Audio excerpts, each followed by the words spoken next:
I caught my mom looking at apartments online and my dad sleeping in the guest room, so I asked my little brother which parent he wanted. My parents were the couple everyone wanted to be. They held hands at school events, kissed each other goodbye every morning, and looked at each other like they were still teenagers in love. So when I woke up to my mom screaming through the wall, I knew something had gone very wrong. "I can't do this anymore," she yelled. "What choice do we have?" My dad shouted back. Their door slammed and footsteps stomped down the hallway. I found my dad's pillow and blanket in the guest room the next morning, and my mom sitting at the kitchen table with red, puffy eyes. "What's going on?" I asked. And she put on this horrible fake smile. "Nothing, sweetie. Everything is fine." I heard them fighting again that night, voices low and sharp behind their bedroom door. I pressed my ear against it but couldn't make out the words. My dad slept in the guest room again. The next morning, my mom flinched when my dad walked into the kitchen. He poured his coffee without looking at her and left for work without saying goodbye. I came downstairs late one night for water and found my mom hunched over her laptop with tears running down her face. I walked up behind her before she noticed me. Apartment listings filled the screen. 2 bedrooms in a neighborhood across town. One of them had a photo of a small bedroom that looked like it was meant for a kid. She slammed the laptop shut and wiped her face. "I was just helping a friend look for a place," she said, but her voice cracked on the word friend. I lay in bed staring at the ceiling until the sun came up.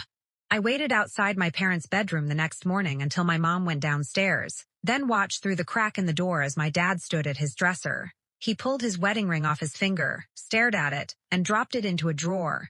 He closed the drawer slowly like he was burying something. I backed away before he could see me.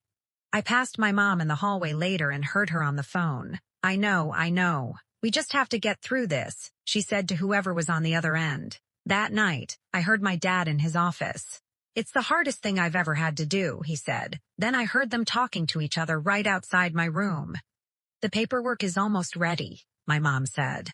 "She's going to be devastated when she finds out," my dad said. My mom's voice sounded exhausted. "We just have to do it. There's no other way." Their footsteps moved away down the hall as I stood there with my back against my bedroom door and my hands shaking. I went straight to my brother's room. He was playing with his toys on the floor and looked up at me when I walked in. "If Mom and Dad weren't together anymore, who would you want to live with?" He just stared at me. I went to his closet and grabbed a duffel bag and started throwing his clothes into it. Shirts, pants, his favorite pajamas, the stuffed dog he still slept with. "What are you doing?" he asked. I didn't answer. I zipped the bag and grabbed his hand and pulled him down the stairs. My parents were sitting in the living room. My mom jumped up. "What are you doing?" she demanded. I looked her dead in the eyes. "We're going to Grandma's house because at least someone in this family still believes in commitment." My dad moved to block the front door and my mom burst into tears. "Sit down," my dad said in a voice I had never heard before. I sat on the couch, still gripping my brother's hand. "My mom took a shaky breath. "We're not getting divorced," she said. And I almost laughed because I was certain she was lying. "Grandma was diagnosed with early onset dementia 2 months ago. We're selling the house to move closer to her." Shh. The room tilted sideways underneath me. My mom kept going. "The apartments were in her neighborhood. The guest room was because your father can't sleep from the stress. The ring came off because he's lost 15 pounds. I looked down at my brother's hand still clutched in mine. His little fingers were white from how hard I had been squeezing. I let go and he pulled his hand back and rubbed it. And I realized he had no idea why I had just dragged him down here, or why everyone was crying. I had scared him for nothing. I looked at my mom's tear-streaked face and my dad still blocking the door, and I couldn't breathe.